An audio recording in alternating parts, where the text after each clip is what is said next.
with the theme. So this is the theme of what today is. Write this down. Put this in your notes. An objection is not a rejection. It's a cry for clarity. So our goal is to continually give them confidence and conviction throughout this process. Because when somebody's feeling scared and nervous, they're not going to do it. Obviously, they got to feel confident. All right. So the best way to overcome an objection is to answer it. Before it actually becomes an objection. Feel what I'm saying? If somebody gives an objection, it's just going to make it a little bit harder to overcome it. But at the end of the day, most objections are smoke screens. Two things that you want to do.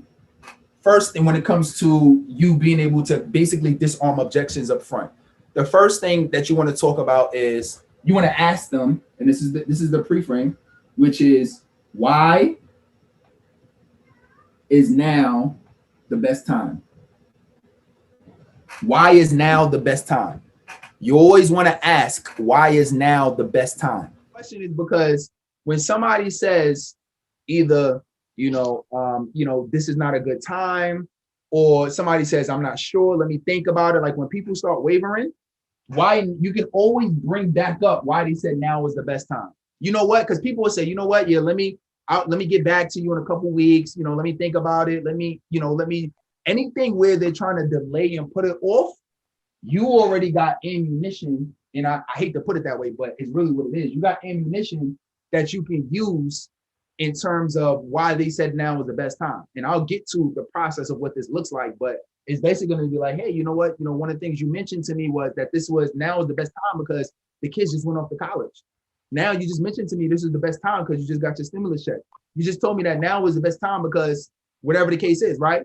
And now that puts the urgency back in their seat to make it to really make a decision. Make sense? Yeah, it's like you're causing them to convince themselves that it's the right time. Bingo, Jesse, I love that you said that. This whole process is getting them to convince themselves. That's why we say how to do it without being salesy, because we're not pushing them into it. We're actually having them convince themselves, this is fun. I promise you, this is like almost like ninja stuff, but this is like super fun, right? But they really convince themselves because majority of it is people just scared, right? They don't know. A lot of people never had coaches before. They don't know what to expect, and if they're not clear on it, they just kind of scared and nervous. All right, so that's the first thing. You want to ask them that question. Now, I'm gonna give y'all a freebie. I'm gonna throw y'all a bone. I know y'all gonna get this one. Let me ask. I'm gonna ask it anyway. This is the second question that you want to ask. Again, this is disarming objections. This is the pre-frame and disarming objections before they actually become sales objections. Second thing is,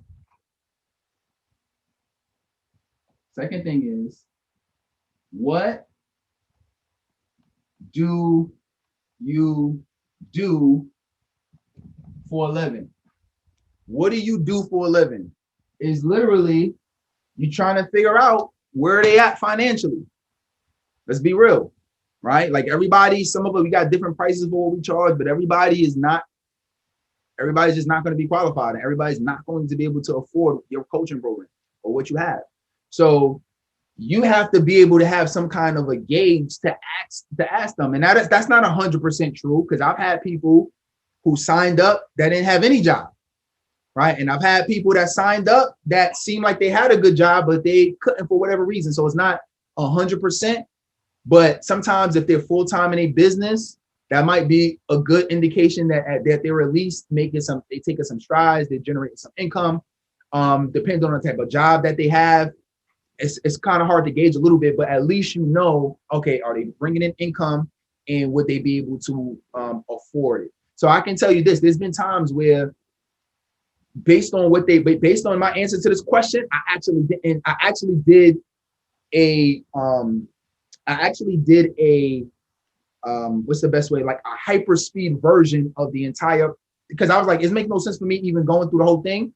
I basically, if I didn't feel like they can do it, I jumped directly to just say, hey, look, in like a minute, I basically explained everything in a minute and told them the price, because I was like, there's no sense for me going through the whole thing. If they can't afford it right now, let me at least see. And I've had people who signed up like that if I didn't think that they could afford it, right? So it's just a gauge to see where they're at financially. Jump into this framework. All right, so this is what we're gonna do when it comes to overcoming sales. So we have a framework that we're gonna call the objection spiral. All right, the objection spiral. Now, with the objection spiral, I want you to think about it like this. Every time you get on a call and you get to the point, you presented what you have, and you're gonna reveal what the investment is of your program. Understand this, that you need psychologically, mentally, we all need to be ready to receive an objection. From now on, I don't want you to go into a situation.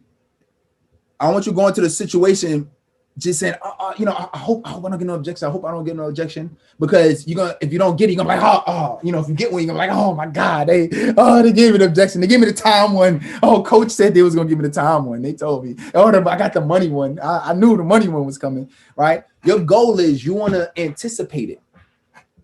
Anticipate what's gonna happen, right? So I'm ready. Like I get to a point where I can't wait until they give me an objection. I'm like, I know what's coming. I can't wait. I want us to be ready like that. All right. So the very first thing is I want you to acknowledge. Acknowledge. So acknowledge. If somebody gives you an objection, what they're expecting you to do is immediately combat it. That's what rookies do. Rookies be like, no. If you really want to do this, you will make the time to do it. If this is something you want to do, go get the money. Like, they're expecting you to be combative soon as they give you an objection. So we're all built like that, right? So what we're gonna do is you're gonna acknowledge it and say, I get it 100%. Listen, I've been there where I didn't have the money to object, to invest in programs. Yeah, I get it. Like, a lot of us, a lot of people I work with, even myself, like, we all busy, right? But don't say it like that. And I would say even like that kind of sounds like you're dismissive. Like, you don't want to sound dismissive, right? You want to be, like, I get it. I understand, time can definitely be an issue, it's a lot of stuff to get done. Right. Yeah. Hey, you know what? Yeah, I got to go ahead and, I got to talk to my wife about this. Or I got to talk to my husband about this. Yeah, listen, I feel you. You don't want to get in trouble with the spouse. I'm with you, right? Just acknowledge, right? I'm not saying you got to agree. This doesn't say agree. It says acknowledge, right? So just acknowledge what they're saying and don't be dismissive of it. All right. So let's go ahead and let's take 20 seconds right now. And I want you to write down a statement of how you're going to acknowledge. Just do this based on the number one objection that you get or that you think you're going to get. And do it that way. So if it's a time one, if it's money, if it's the spouse, whatever that is, I want you to write down an acknowledgement statement. And we're going to stick with it through this whole objection spiral. So once you acknowledge it, the next thing you're going to do is what I call flip the switch. Flip the switch. And this is my first time training it like this. So this is actually really cool. Flip the switch means that, so you want to get them excited about it, right? You want to get them re-excited about it. So flip the switch means that you would ask them the question to say, do you like the program? Are you excited by the program? Right? So let's just say that they gave me a money objection. I would say something like, I get it. I've been there where I wanted to do things and I just didn't have the money to invest, right? Like, I get it 100%. But let me ask you this. Do you like the program? Are you excited by it? Oh, yes, I love the program. Oh, it's amazing. No, this is exactly what I need, right? Like, and they'll start saying stuff like that, right? No, like, this is what I need because you talked about that. And now they're getting re-excited. Remember what I said, it's about clarity and confidence, right? So your goal is they're not going to buy in a low state of confidence. So you want to give them more confidence. And that doesn't mean that you be aggressive. That means that you're helping them realize that this is something that is really going to help them, but not necessarily in such a direct way, right? So, but you're getting them re-excited, like, yes, this is something I need. Like, no, I need it. No, I really know this is something, right? And that's going to get them re-excited about it, right? Because sometimes if they give an objection, their mind will start going in a downward spiral, right? But we want it to go in an upward spiral, right? So you want to flip the switch, and you want to just say, hey, but do you like the program? Are you excited about the program? And they'll say that they're excited by it. And guess what? If they don't sound excited by it, there's something that you didn't do in your presentation to get them excited about it. Now, right? Number three. Let's go ahead and I hope you're doing this exercise because we're gonna do a practice round on this. Number 3 is, now we're gonna play ping pong. Ping pong is you're gonna put it back on their court, right? Earlier we talked about having them sell themselves, right? We talked about that. So your goal is this is where you specifically have them think about their objection. You have them think about their objection in a different way, right? But you ask them a question, right? You're gonna ask them a question. So your goal is this, depending on what it is. So I'm gonna give you a few different things that you can use depending on what the objection is. But any objection that you get, you can use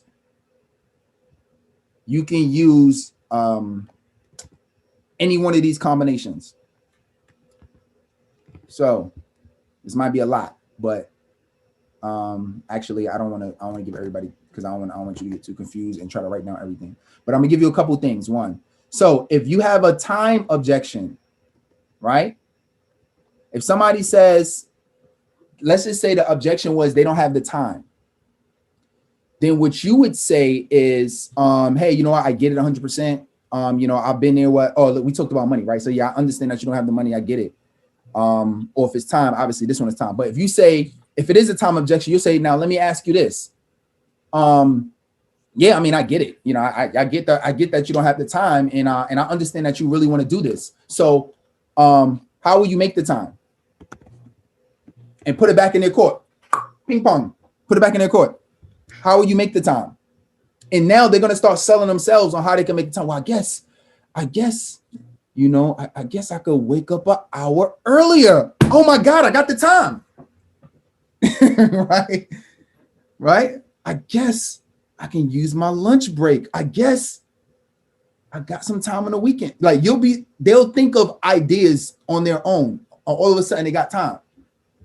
It's just that they're not being creative enough because they never had a coach like you to be able to sophisticatedly walk them through something like this. That's all. That's all it is.